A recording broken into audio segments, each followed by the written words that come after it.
We are players in multiple infinite games every day of our lives.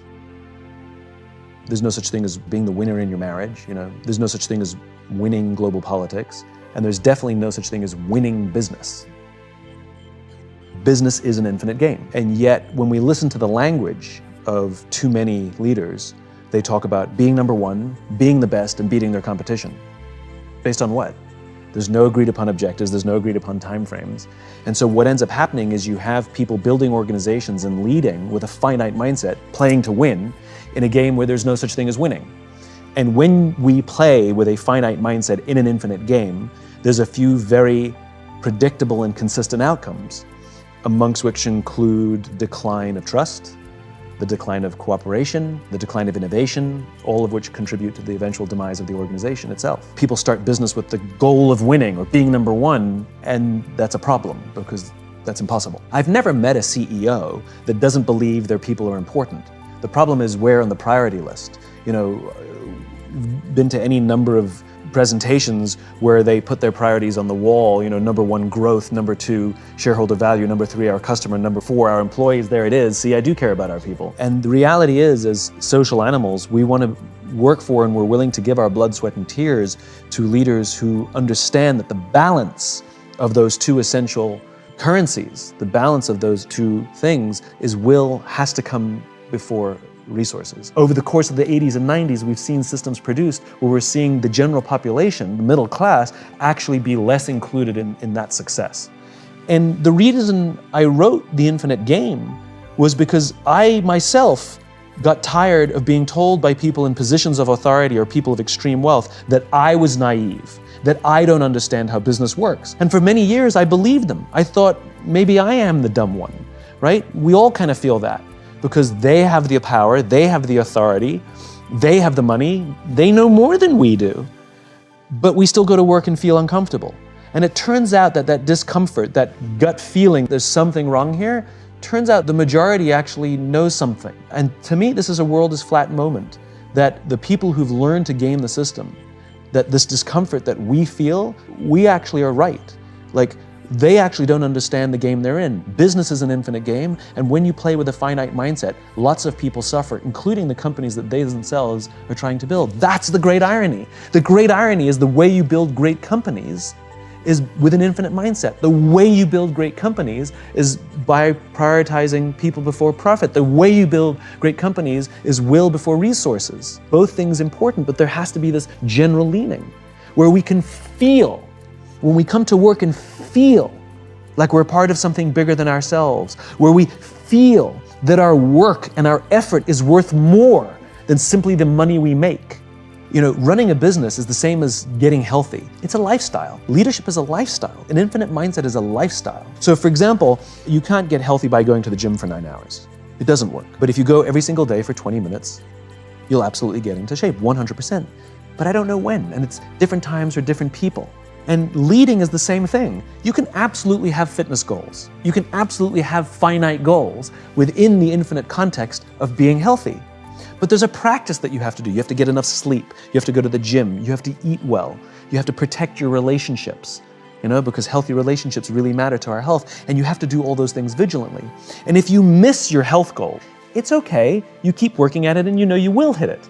Business is the same. Who says that you have to meet this goal on this arbitrary date? Now, it helps to drive and it's good to have incentives and we're very goal-oriented species, that's fine. But if we miss the thing, it's fine. We just keep working towards it. They're guidance. They're not absolutes because they're arbitrary dates and arbitrary numbers. And even if you do hit your fitness goal, you don't get to stop working out. You have to keep going for the rest of your life. Well, we're not all Steve Jobs and Bill Gates. We're not all visionaries. We don't have to have a vision, but we do have to find a vision, that we can find someone else's vision. And we are so compelled by it that we want to make it our own. Martin Luther King had a vision. He stood on the steps of the Lincoln Memorial and told us his vision, but his vision became our vision. So I may not have come up with that vision, but I found it, and I'd like to devote time and energy to help advance it, even beyond him. We have to give our people a just cause. We have to have trusting teams. We have to create environments inside our organizations in which people feel psychologically safe, safe enough to raise their hands and say, I made a mistake or I need help. The absence of trusting teams means we have groups of people lying, hiding, and faking. And that comes from good old-fashioned leadership.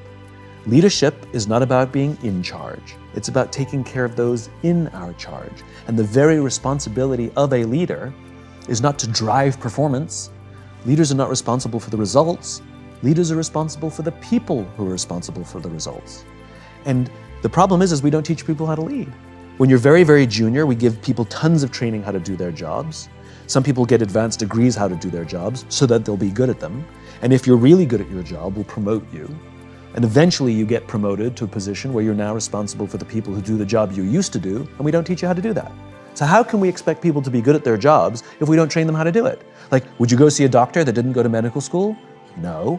So why would we work for a leader who has no training in being a leader? That's why we get toxicity. It's not because they're bad people, it's because they don't know what they're doing. And they're making it up as they go along. And those lucky times that we get to work for a great leader, well, they were lucky that they probably had a great leader before them, or they learned it somewhere else, or maybe they had a terrible leader and they committed to do the total opposite of everything. The point is, they learned it. Well, we have to teach leadership so that leaders can create environments in which all of us can work to our natural best. That produces trusting teams.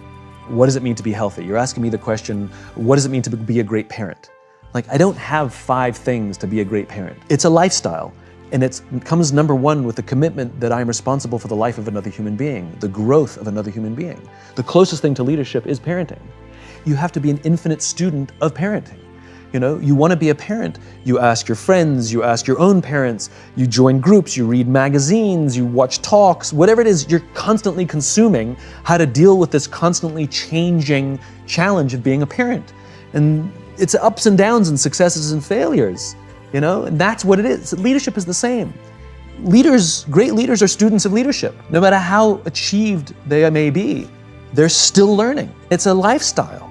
It's the lifestyle of what I need to do to look after people, which includes things like listening, learning how to give and receive feedback, learning how to have effective confrontations, how to discipline when necessary in a way that's constructive, roam the halls, get to know people, learning what it means to ask somebody questions. How do you ask questions? You know, like, some people are naturally good at being curious about other human beings, and some people are uncomfortable because they're introverts or whatever, socially awkward. But we can learn, you know? How do you learn to remember people's names? Oh, I'm bad at names. No, you've just decided you're bad at names. We can learn to be good at names so that when we walk down the hall and say, hey, Tom, oh my God, he remembers my name. It's a nice feeling. It's a lifestyle. There are many, many things we have to do and constantly work on to be a great leader, to create that environment. So there's another guy who does what I do. He's extremely well respected. He does extremely good work. I hate him. He's always been very nice to me when I've seen him professionally. I have an irrational hatred of him. And whenever his name comes up, it drives me nuts. Like, people bring it, like, we hired him, and I was like, and because I hate him, I'm really competitive with him. And so I will go online and look at my book rankings, and I'll immediately check his. And mind you, I don't look at anybody else's, just his. And if I'm ahead, I've got this like smug feeling. And if he's ahead, I get really pissed off, you know?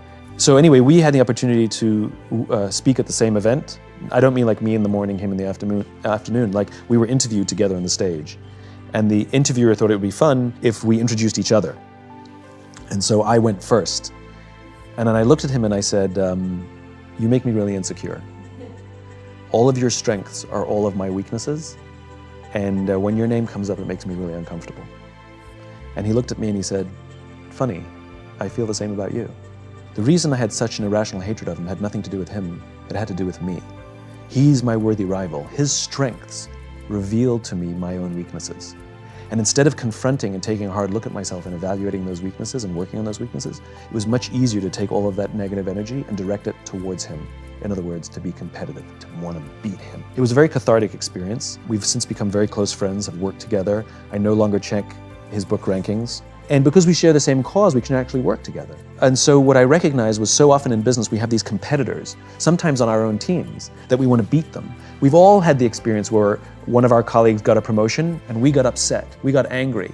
We got angry at somebody else's success. Think about that for a second. Why couldn't we share in the joy? What is it about them that's being revealed in us That's the problem. And so having worthy rivals instead of competitors. Competitors are other players we set out to beat. But the problem with that is there's no finish line. And so if we're obsessed with beating the other company, then at some point, sure, you're ahead in whatever metric you chose. Until when, right? At what expense, at what cost? That's not sustainable.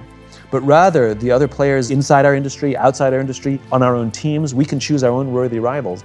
Their strengths reveal to us our weaknesses, and by having our weaknesses revealed to us, it means we have the opportunity to grow and improve. And the infinite game, at its core, is basically a game of constant improvement. And so our worthy rivals reveal to us our weaknesses and our opportunities to improve.